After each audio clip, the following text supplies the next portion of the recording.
A esta hora se conecta con nosotros la senadora Marta Peralta. Ella hace parte también de la Comisión Septién, fue presidenta de esta misma célula legislativa hace algunos meses y es una de las voces activas del gobierno para defender no solamente la reforma laboral, también la salud y pensiones que pasó por esta comisión. Senadora, buenos días. Buenos días para ti, por supuesto, a todos los que nos sintonizan a esta hora.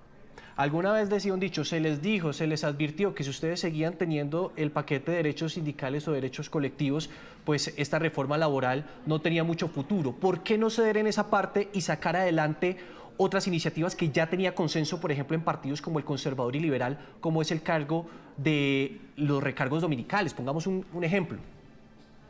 Bueno, fíjate que este texto es totalmente distinto con el que inició el gobierno el debate sobre la reforma laboral. Es que en este ritmo nos lleva y yo escucho al senador Pinto y es imposible no referirme a él porque se ha referido incluso a cuando estuvimos en la presidencia, donde dice que radicaron un proyecto de ley con ponencia positiva y si tenían los votos para votar ese proyecto de ley, ¿por qué no se hizo en su momento? Ahora, ¿por qué negarse sea un tema estatutario, ordinario, etcétera? Ese no es el punto. Es que hoy está abierto un debate en el cual podemos nosotros integrar todas las normas que van dirigidas a trabajar, a proteger los derechos laborales de los trabajadores. Entonces aquí lo que hay es un sinnúmero de mentiras. Y tengo que decir que hay un sinnúmero de mentiras porque en principio no es cierto que al senador Pinto no se le haya invitado desde el gobierno nacional a un diálogo o a un diálogo incluso con el señor presidente de la República, que yo fui la encargada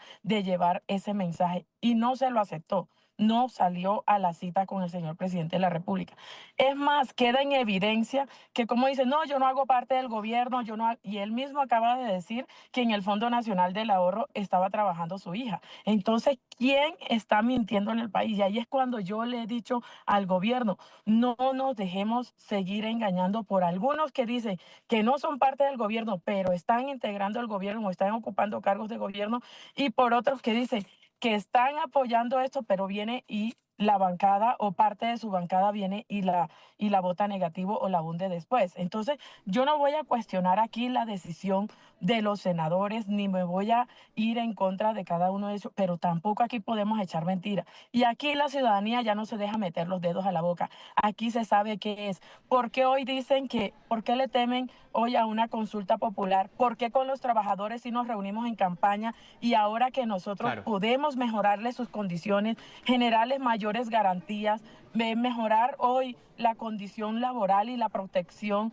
a todos aquellos que hoy se ganan entre 1 y 2 salarios mínimos en el país, que son los más vulnerables y los más necesitados, nos negamos a eso? ¿Por Claro, qué? Si incluso ellos pueden presentar un texto que no sea el de gobierno. Es decir, aquí hay todas las disposiciones y las posibilidades posibles, pero hoy lo que ha pasado es que la Comisión Séptima no ha estado a la altura de las necesidades sociales del pueblo colombiano. claro, senadora, pero es que también hay un argumento por parte de esos 8 senadores que firman la ponencia de archivo y es que ellos dicen, venga, nosotros teníamos un acuerdo por lo menos en el 50% de la reforma, pero el gobierno nacional se centró mucho en que tenían que sacar esos derechos sindicales que si bien son acuerdos internacionales con la OIT, pues ellos dicen no es harina de este costal y se podía discutir en la comisión primera con más tiempo. ¿No fue muy ambicioso el gobierno en intentar sacar todo este paquete y no escuchar a los otros congresistas? Fíjate que los aspectos sindicales en este texto que está, porque también noto que hay desconocimiento del articulado y por eso no es mandar a otros estudiar, es que también revisen qué tiene el articulado.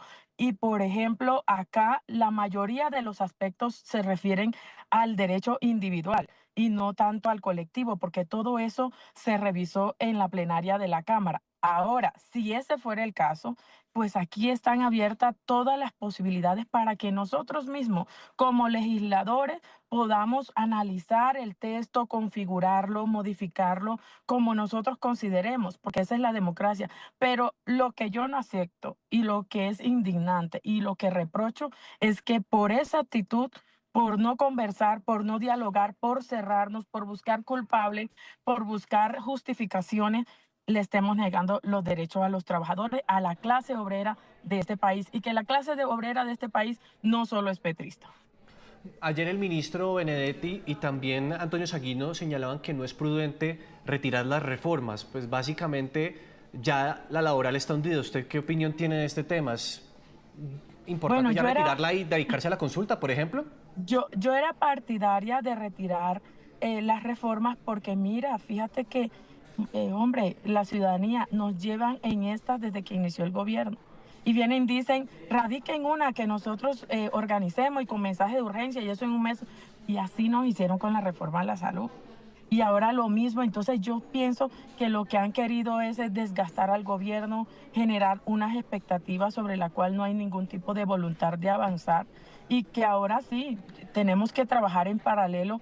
Listo, dejamos las ponencias, se abre el debate, nosotros hacemos nuestra sustentación de por qué defender los derechos que ahí están consignados y los compañeros dirán por qué no la apoyan, listo, y eso será de cara al país y la ciudadanía juzgará, porque es que a veces cuando estamos sentados aquí en el Congreso se nos olvida que nosotros no somos superiores al pueblo, que a nosotros nos elige la ciudadanía. Entonces creemos nosotros que estamos por encima del pueblo y ahí estamos cerrados. Y aquí lo que está en juego es que, por ejemplo, se generen esas condiciones para los trabajadores de Sí. nuestro país, se generen mayores condiciones, pero también que se formalicen las madres comunitarias, que también sí hay incentivos para crear empleos, porque aquí se generan incentivos a las empresas que puedan contratar, bien sea estudiantes que vienen saliendo de sus prácticas a generar ese tipo de empleo, aquellos que hagan reconversión en empleos verdes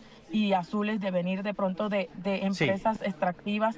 Es decir, aquí hay un sinnúmero que no se ha valorado, de beneficios que no se ha valorado y Y es no ha que sido tenido en cuenta. no, pero es que, senadora, el senador Miguel Ángel Pinto acaba de decir que está de acuerdo en muchos de los puntos que usted acaba de mencionar y dice que incluso lo estaba pensando, lo quería plantear en una ponencia alternativa, incluso la propuesta que él dice, venga, ya este proyecto se fue, concéntrese en varios de esos puntos que usted está mencionando, presenten con mensaje de urgencia y lo aprobamos porque hay acuerdo. Es que eso mismo nos presentó el mismo senador para la reforma a la salud. Entonces, yo no puedo decir estoy abierto a generar otro tipo de texto o otro tipo de proyecto de ley cuando yo estoy diciendo es eliminen eso, archiven eso, no hay lugar. Eso no es el camino. Entonces, hay que ser consecuente y coherente con las actuaciones que se están dando. Y el pueblo sí nos puede a nosotros calificar la actuación que tenemos como senadores. Ellos sí pueden evaluar. Aquí, de pronto, entre nosotros como senadores existe un colegaje y un respeto entre nosotros, pero a nosotros nos puede cuestionar quienes nos eligieron. A nosotros nos puede cuestionar quienes confiaron en un Congreso de la República. Y ahora acá no se está actuando en contra de Gustavo Petro, ni en contra del pacto histórico, ni en contra de este gobierno. Es con la clase trabajadora de nuestro país, Claro, que no senadora, solamente representa al pacto histórico.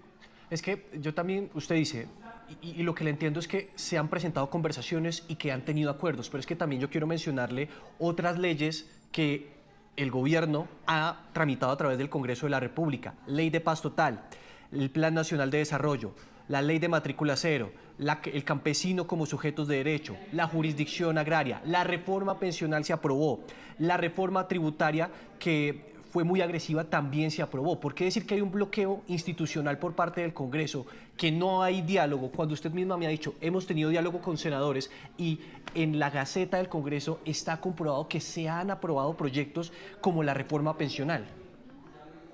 Bueno, aquí lo que hay es, no tenemos esa es la mayoría, esa es la realidad. No tenemos esa es la mayoría, no tenemos las mayorías en la Comisión Séptima, porque todos estos proyectos que tú has y que hoy son ley de la República han sido tramitados a través de otras comisiones. Y a mí me duele porque es que nosotros Pero, somos parte de la Comisión Social del Congreso de la República, donde se tramitan todos los derechos sociales. Y ahí es donde nosotros hemos tenido, digamos, la limitación, los obstáculos. Y aquí podremos evaluar y habrán errores de parte y parte. Los senadores siempre y el gobierno han estado en la disposición de dialogar, pero últimamente se ha cerrado ese claro, camino de diálogo y es lo que nosotros quisiéramos llamar. Hombre, sentémonos, dialoguemos, pongamos por encima de todo esto los beneficios y los derechos de la clase obrera de nuestro país, que lo necesitan, que necesitamos que el sistema laboral de nuestro país se actualice y que esto, si hay aspectos que no compartimos, pues miremoslo, modifiquémoslo, redactémoslo, planteémoslo nuevamente, pero no podemos nosotros de manera abrupta decir eso no sirve para nada, porque también estamos irrespetando al resto de congresistas que han considerado que es un texto valioso y que entra a proteger los derechos laborales de nuestro país. Sí, y usted tiene razón en su argumento, pero también mire lo siguiente, y es que la reforma pensional, que es la gran reforma que ha sacado el gobierno y que es uno de los argumentos que ustedes han esbozado en distintos espacios de que por eso llegaron al gobierno para lograr un cambio, por ejemplo, en el sistema de pensiones, se tramitó en la Comisión Séptima, cuando incluso usted era presidenta, pues se termina de aprobar en la plenaria de la Cámara de Representantes. ¿Por qué decir y por qué señalar a estos congresistas desleales cuando en el pasado han dado el visto bueno a otras iniciativas del gobierno, como es el caso de la reforma pensional? Esto no puede ceñirse en un señalamiento personal ni de persecución en contra de los senadores de la comisión. Y nosotros, así como tampoco puede pasar que cuando nosotros defendemos un tema de gobierno, a nosotros tampoco se nos puede perseguir. Porque en esto sí nosotros le vamos a exigir que haya garantías y también equidad tanto cuando se está en contra como se está a favor, porque nosotros también hemos tenido que aguantar amenaza, persecución, seguimiento, perfilamiento por parte de la oposición en las redes sociales. A todos nos han amenazado de muerte en esa comisión. Entonces aquí no se puede dirigir ni hacer un señalamiento personal, ni esto puede convertirse en un debate personal en la comisión. Por el contrario, aquí son debates ideológicos, de posiciones, sobre lo técnico que trae el articulado, pero, por ejemplo, en la pensional nosotros estábamos en otro contexto y hoy la realidad y el contexto político, el escenario político, estamos en una precampaña, Sí. en un momento preelectoral. El momento en que se aprueba la reforma pensional era totalmente distinto y hoy hay una polarización muy marcada que todo lo que suene Petro, el Congreso lo rechaza, en su gran mayoría en el Senado de la República. Claro, senadora, pero no hay que negar el hecho. Una reforma muy radical que propone el gobierno nacional se aprueba por los mismos senadores que hoy están negando la reforma laboral. Muchas gracias por estar aquí en Noticias Caracol. Gracias a ustedes y a invitarlos a estar muy atentos porque nosotros tenemos que estar pendientes a qué se está debatiendo en el Congreso, pero también listos a defender nuestros derechos como nos ha tocado siempre en las calles.